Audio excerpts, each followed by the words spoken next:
Hello students, हम हिंदी में सर्वनाम से संबंधित प्रश्नों की प्रैक्टिस कर रहे हैं और ये सभी प्रश्न पिछली परीक्षाओं में पूछे गए हैं जो आगामी परीक्षाओं के लिए भी अति महत्वपूर्ण है।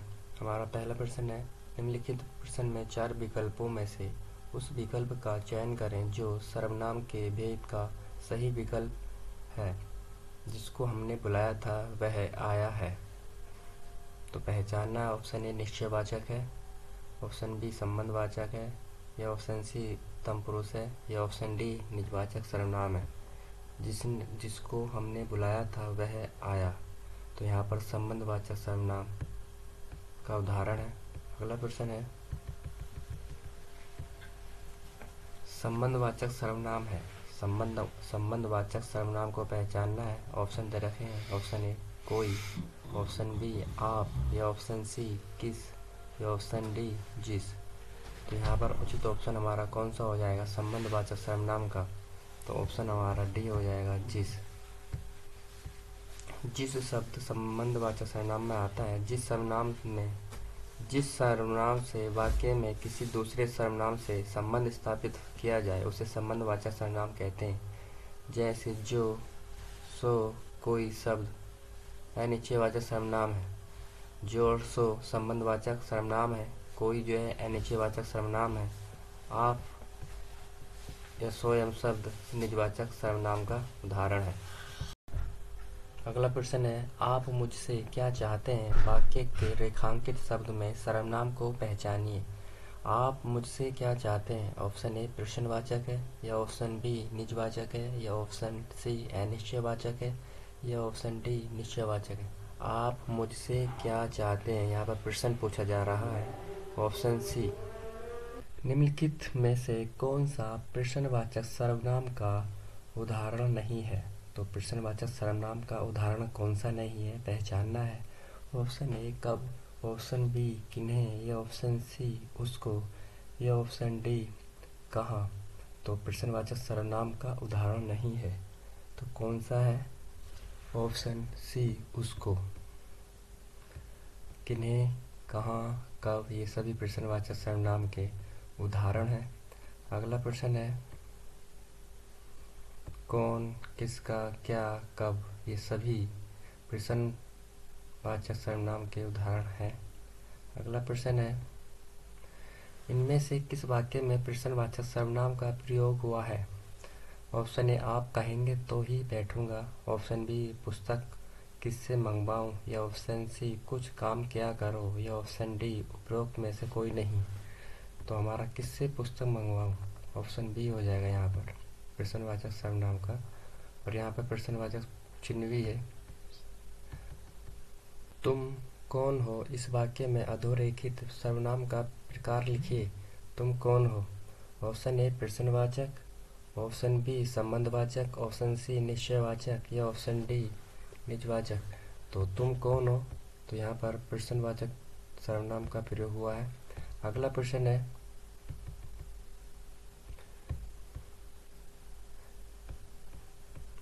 इनमें से सर्वनाम शब्द कौन सा है? तो सर्वनाम शब्द पहचानना है। ऑप्शन ए नींद, ऑप्शन बी रोग, ऑप्शन सी सफाई, या ऑप्शन डी कौन। तो प्रश्नवाचक सर्वनाम का प्रयोग यहाँ पर कौन है। बाकी तो सब संज्ञाएं हैं। सफाई भाववाचक है, रोग संज्ञा और नींद जो है संज्ञा है। अगला प्रश्न है,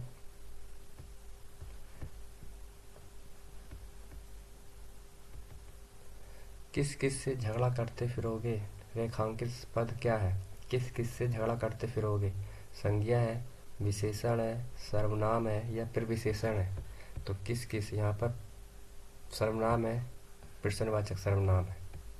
अगला प्रश्न है,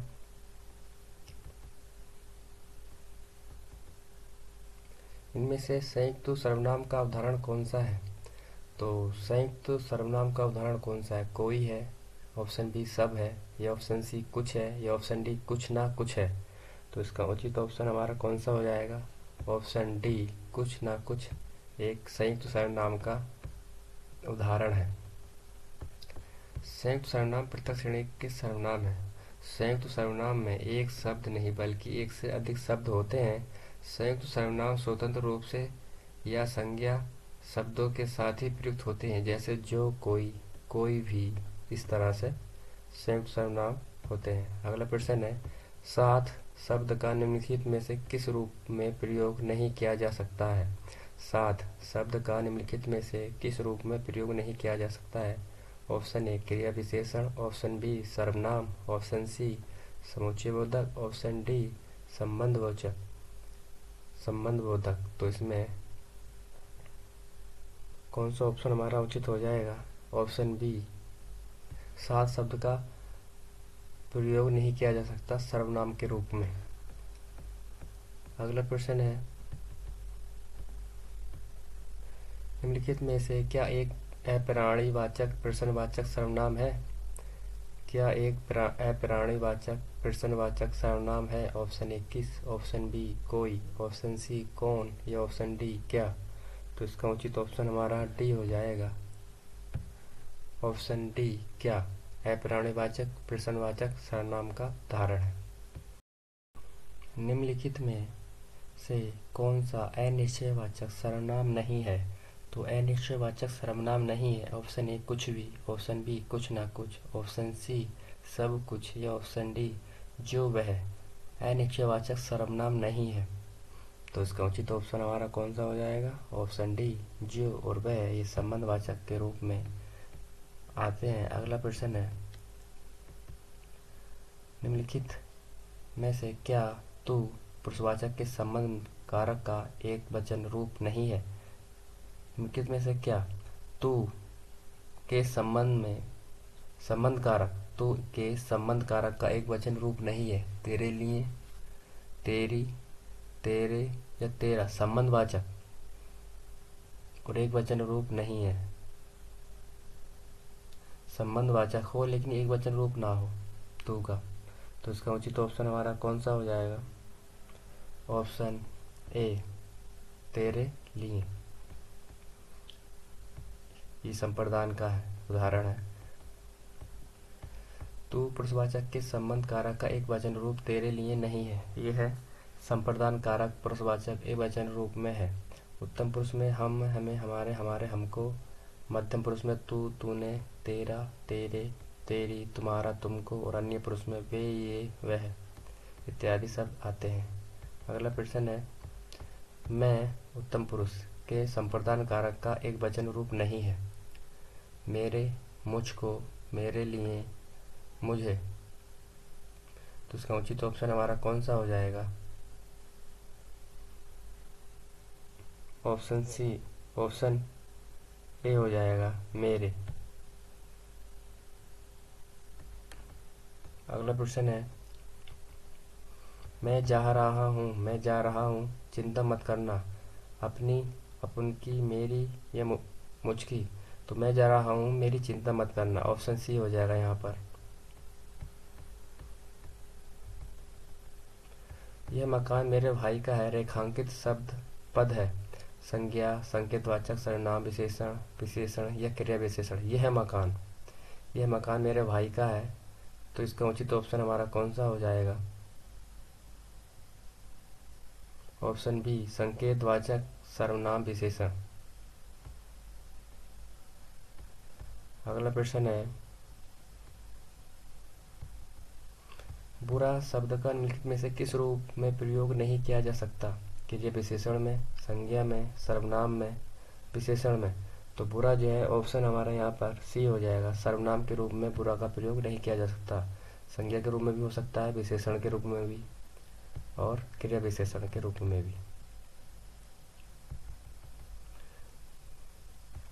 क्रिया विशेषण के रूप में रजनीश ने मेरे रमेश के साथ बुरा किया। ये क्रिया विशेषण है, किया बुरा। तो यहाँ की क्रिया की विशेषता बता रहा है। संज्ञा के रूप में बुरा नहीं सोचना चाहिए। तो यहाँ संज्ञा के तौर पर प्रयोग हुआ है। विशेषण के रूप में करेले का बुरा स्वाद मन खराब कर देता है। यहाँ पर विशेषण के रूप में हुआ है। करेले के स्वाद के बारे में बता रहा है। सब कोई सर्वनाम के किस प्रकार का उदाहरण है? ऑप्शन ए निश्चयवाचक, ऑप्शन बी अनिश्चयवाचक, ऑप्शन सी निजवाचक या ऑप्शन डी संयुक्त सर्वनाम का उदाहरण है सब कोई। तो ये सीधी सी बात है, संयुक्त सर्वनाम का उदाहरण है सब कोई संयुक्त सर्वनाम का उदाहरण है। रूस के हिंदी व्याकरण डॉक्टर दीक्षित ने एक और प्रकार के सर्वनाम का उल्लेख किया जिसे हम संयुक्त सर्वनाम कहा जाता है। तो ये एक दीक्षित व्याकरण है जिन्होंने इस शब्द का रचना की। ये संयुक्त सर्वनाम अलग श्रेणी के सर्वनाम होते हैं। सर्वनाम से इनकी भिन्नता इसलिए है क्योंकि इनमें से एक शब्द नहीं बल्कि एक से अधिक शब्द आते हैं। संयुक्त सर्वनाम के शब्दों को संज्ञा के शब्दों के साथ स्वतंत्र रूप से प्रयोग करते हैं, जैसे जो कोई, कोई, हर कोई और कोई आदि। संज्ञा के बदले बोले जाने वाले शब्दों को सर्वनाम कहते हैं। वो सर्वनाम के प्रकार 6 हैं। अगला प्रश्न है, जो सर्वनाम संज्ञा के बदले के मेल से बनते हैं उन्हें क्या कहते हैं? जो सर्वनाम संज्ञा शब्द के मेल से बनते हैं उन्हें क्या कहा जाता है? विकारी सर्वनाम, अविकारी सर्वनाम, संयुक्त सर्वनाम या संबंधवाचक सर्वनाम। तो इसका उचित ऑप्शन हमारा कौन सा हो जाएगा? ऑप्शन सी, संयुक्त सर्वनाम।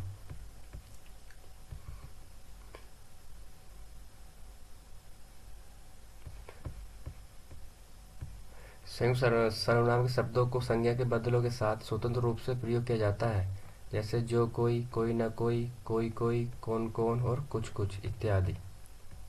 अगला प्रश्न है, मैंने मेरे को सुधार लिया वाक्य में किस प्रकार की अशुद्धि है? कारक की, सर्वनाम की, लिंग की या वचन की? तो इसका उचित ऑप्शन हमारा बी हो जाएगा, सर्वनाम की। यहाँ पर होता है मैंने अपने को सुधार लिया, सही वाक्य। अगला प्रश्न है, निम्नलिखित में से सर्वनाम है? घर है, आप है, पहाड़ है या नदी है? तो यहाँ पर ऑप्शन हमारा बी हो जाएगा, आप। पुरुषवाचक का मध्यम पुरुष वाचक का उदाहरण है। अगला प्रश्न है,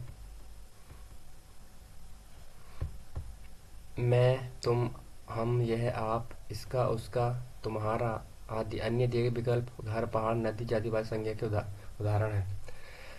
सर्वनाम के भेद। पुरुषवाचक के अंतर्गत 3 भेद आते हैं, उत्तम पुरुष, मध्यम पुरुष और अन्य पुरुष। निश्चयवाचक यह है वह, अनिश्चयवाचक जो कोई, संबंधवाचक जो सो और प्रश्नवाचक कौन क्या। अगला प्रश्न है, निम्नलिखित वाक्य में सर्वनाम के रूप में क्या प्रयोग किया गया है? ऐसा भी हो सकता है। तो सर्वनाम का प्रयोग हुआ है, क्या है वह सब? सकता है, हो है, भी है या ऐसा है? तो इसका उचित ऑप्शन हमारा कौन सा हो जाएगा? ऑप्शन डी, ऐसा। ऐसा जो है यौगिक सर्वनाम है। सीधा शब्द का निम्नलिखित में से किस रूप में प्रयोग नहीं किया जा सकता? क्रिया विशेषण के रूप में, संज्ञा के, सर्वनाम के या विशेषण के? तो इसका उचित ऑप्शन हमारा विशेषण। वो सर्वनाम के अंतर्गत सीधा का प्रयोग नहीं किया जा सकता, क्योंकि सर्वनाम किसी संज्ञा के बदले प्रयुक्त होते हैं, जबकि क्रिया विशेषण संज्ञा और एवं विशेषण के रूप में प्रयोग किए जाते हैं। अगला प्रश्न है, कौन सर्वनाम का गुणवाचक शब्द दिए गए विकल्पों में से चिन्हित कीजिए? कौन सर्वनाम का गुणवाचक शब्द दिए गए विकल्पों में से चिन्हित कीजिए? कितने, कैसा, कितना, किस? तो ऑप्शन ए कितने, कैसा, कितना और किस। तो इसका ऑप्शन हमारा कौन सा हो जाएगा? ऑप्शन बी, कैसा।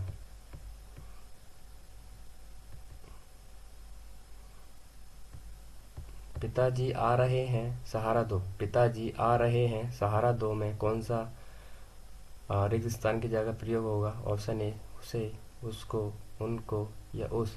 तो पिताजी आ रहे हैं, उनको सहारा दो, ऑप्शन सी।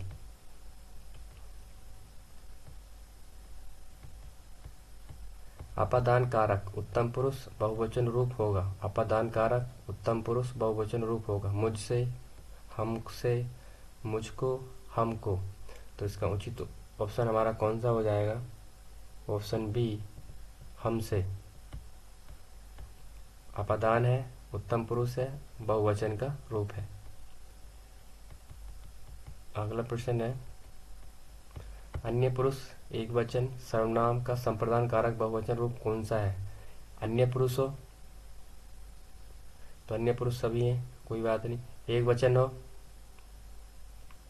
और सर्वनाम का संप्रदान हो के लिए। तो इसका उचित ऑप्शन हमारा कौन सा हो जाएगा? ऑप्शन डी, उन्हें। अगला प्रश्न है, अनिश्चयवाचक सर्वनाम का करण कारक बहुवचन रूप होगा किन्हीं को, किन्हीं की, किन्हीं से या किन्हीं का। तो करण कारक की विभक्ति क्या होती है? से की विभक्ति होती है। तो इस प्रकार उचित ऑप्शन हमारा से की विभक्ति केवल एक में ही है, ऑप्शन सी, किन्हीं से।